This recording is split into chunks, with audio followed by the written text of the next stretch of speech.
नमस्कार मित्रों, मैं अजीत कुमार यादव एक बार फिर से अपने गोट फार्मिंग चैनल पर आपका स्वागत करता हूं। गोट फार्मिंग तो सभी करते हैं, लेकिन सब सक्सेस नहीं हो पाते हैं दोस्त।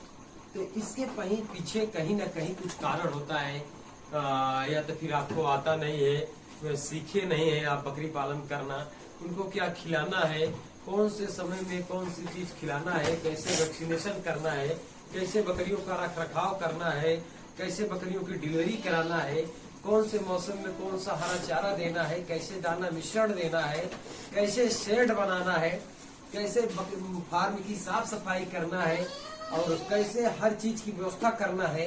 ये सारी चीज अगर आपको जानकारी रहेगी तभी आप बकरी पालन कर पाएंगे, अन्यथा आप नहीं कर पाएंगे, फेल हो जाएंगे।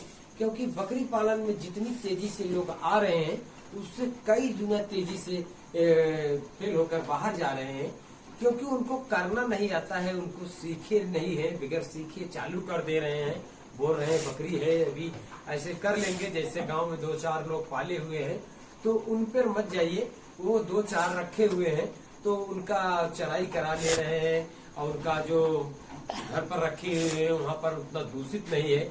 और आप जब फार्म बना रहे हैं, फार्म पर अपने कर रहे हैं तो बहुत सारी संख्या में बकरियां होती हैं, वहाँ की मिट्टी जो है दूषित हो जाती है। तो वहाँ पर जैसे आप बच्चे छोड़ते हैं तो अगर बच्चे मिट्टी चाटते हैं तो उनको बीमारी लगती है, जिससे फार्म बंद होने के कगार पर हो जाता है और आप सही से उनका रख रखाव नहीं कर पाते हैं। तो चलिए आज मैं आपको बताऊंगा कि अगर आप बकरी पालन करना चाह रहे हैं तो उसमें सबसे पहले आपको शेड बनाने में सबसे अहम भूमिका होनी चाहिए। क्योंकि अगर आप शेड बनाने में अगर लापरवाही करते हैं, गलती करते हैं, तो अगर इसी जगह से आप बकरी पालन में फेल हो सकते हैं। तो सबसे पहले मैं आपको अपना फार्म में दिखा दूं। जरा आप देख सकते हैं कैसे शाम का भोजन इन बकरियों का हो गया है और इन बकरियों का शाम का भोजन हो गया है। सभी को मैं स्टैंडअप लगाया हूँ, जैसे छोटी बड़ी है। जैसे खसी को मैं अलग रखा हूँ और गाभिन बकरी को अलग रखा हूँ।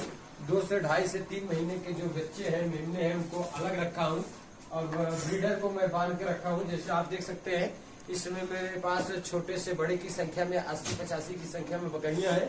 तो मैं 2 ब्रीडर रखा हूँ। जैसे आप इधर दिखाइए, ये बर्बरी का ब्रीडर है और वो ब्लैक बंगाल का ब्रीडर है। तो 2 ब्रीडर मैं रखा हूँ, क्योंकि अगर एक ही ब्रीडर रखूंगा तो इन ब्रीडिंग की समस्या आएगा। इस पर फिर ध्यान देना होता है बकरी पालन पर।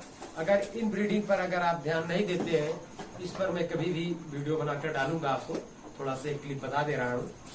अगर इन ब्रीडिंग अगर हो रहा है, जैसे वही बकरा क्रॉस किया फिर उसकी बच्ची को क्रॉस किया, तो इससे आपकी जनरेशन बिल्कुल घटती चली जाएगी, बकरी की ग्रोथ बिल्कुल कम हो जाएगी, बकरी के दूध कम हो जाएगा, जिससे आने वाले बच्चे या आने वाली नस्ल आपकी विकास नहीं करेगी। फिलहाल इसको मैं अलग से वीडियो में बताऊंगा आपको कि इन ब्रीडिंग की समस्या क्या होती है। आज मैं बताऊंगा आपको कि शेड आपको कैसे बनाना है। तो जैसे आप देख सकते हैं मैं ये अंदर का शेड बनाया हूँ। खसी जो बने हुए हैं, बकरे जो बद्धी किए हुए हैं, उनको आपको अलग रखना है। उसके बाद जो आपके पास प्रेग्नेंट बकरी है, मदर गोट है, उनको बिल्कुल आपको अलग रखना है और खाली बकरी को आपको अलग रखना है। 2.5 से 3-4 महीने के मध्य जो पाठी है उनको बिल्कुल अलग रखना है। इसे सेक्शन बाय सेक्शन आपको बनाना है शेड। उसके बाद छोटे बच्चे, जैसे नवजात बच्चे हैं, जैसे आप इधर देख सकते हैं, जो नवजात बच्चे हैं इनको बिल्कुल आपको अलग रखना है। देखिए ऊपर ऊंचाई पर रखना है, जैसे इनको ऊंचाई पर रखना है, आपको देख सकते हैं। क्योंकि इससे होता यह है कि अमोनिया गैस से ये इनका बचाव होगा। अगर और इसी तरीके से आपको फार्म बनाने के लिए खाने की भी व्यवस्था करनी होगी। ये तो मैं अंदर का अपना एरिया बताया हूँ, जहाँ इनको मैं रात में विश्राम करने के लिए रखता हूँ। तो सबको छोटा बड़ा तक लगा दिया गया है, क्योंकि ये जलाएंगी तो जैसे पेशाब की हुई बकरी वहां पर बैठती है तो नमी के टच में अगर आती है तो बकरी बीमार पड़ती है। तो इसीलिए बताया जा रहा है कि आपको शेड बनाने का तरीका बिल्कुल आना चाहिए। यहाँ आपको गलती बिल्कुल नहीं करनी है। अगर शेड आप सही से बनाते हैं तो आपको फार्मिंग करने में भी सुविधा होगी, आसानी होगी और आप कर ले जाएंगे। तो जैसे आप देख सकते हैं छोटे बड़े तख्त लगे हुए हैं, तो ऐसे आपको शेड बनाना है, तख्त लगाना है। तो अगर इन सब व्यवस्था अगर आप करते हैं तो आपको फार्मिंग करने में बिल्कुल आसानी होगी और आप कर ले जाएंगे। आप सक्सेस हो जाएंगे, आप फेल की तरफ नहीं होंगे। लेकिन शेड बनाने के लिए आपको इन सब तरीकों को आना चाहिए। तो चलिए मैं आपको अपना बाहर का एरिया दिखाता हूँ, जहाँ इनको मैं बकरियों को राशन देता हूँ, चारा देता हूँ, हरी घास खिलाता हूँ, उसको आपको कैसे बनाना है। तो जैसे आप देख सकते हैं, ये बाहर का एरिया में फार्म बनाया हूँ, जहाँ इन बच्चों को, बड़ी बकरियों को, छोटों को मैं खिलाता हूँ। तो जैसे आप देख सकते हैं, ये बच्चों का केज है, मैं अलग रखा हूँ। ये बच्चों का केज है, इसमें मैं बच्चों को खिलाता हूँ। और इधर भी मैं बना के रखा हूँ, जैसे आप वीडियो के माध्यम से देख सकते हैं, इधर भी मैं बना के रखा हूँ। इसी तरीके से आप देखिए, जैसे आप देख सकते हैं, इधर भी मैं बना के रखा हूँ। और ये देखिए, इसमें भी मदर गोट जो खसी की हुई है बकरे हैं, उनको मैं खिलाता हूँ। जो छोटे नवजात बच्चे हैं, उनको मैं बाहर जब रखता हूँ तो इस केज में रखता हूँ। जैसे मैं अंदर केज बनाया हूँ छोटे बच्चों के लिए, उसी तरीके से मैं बाहर भी ये केज बना के रखा हूँ। तो यहाँ छोटे बच्चों को, जो बिल्कुल नवजात बच्चे हैं, उनको मैं रखता हूँ। तो फार्म अगर बनाने में अगर आप गलती नहीं करते हैं, शेड बढ़िया से बनाते हैं, तो आपको फार्मिंग करने में भी बिल्कुल दिक्कत नहीं आएगी और आप कर ले जाएंगे। तो इसी तरीके से अगर आप बनाएंगे तो आप बिल्कुल सक्सेस हो जाएंगे। तो जैसे आप बाहर के एरिया देखिए, तो जैसे अंदर रहने का एरिया हो गया, इधर खाने का एरिया हो गया, और बाहर टहलने का एरिया, जरा इधर कोई कैमरा करके दिखाइए।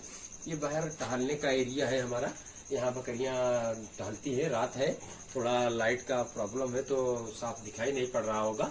तो इसी तरीके से अगर आप शेड बनाते हैं तो आप बिल्कुल सक्सेस हो जाएंगे, क्योंकि शेड बनाने में अगर आप गलती नहीं करते हैं तो आप फार्मिंग करने में बिल्कुल सक्सेस हो जाएंगे। तो दोस्त, ये एक छोटा सा वीडियो था। अगर वीडियो पसंद आए तो लाइक करें, सब्सक्राइब करें।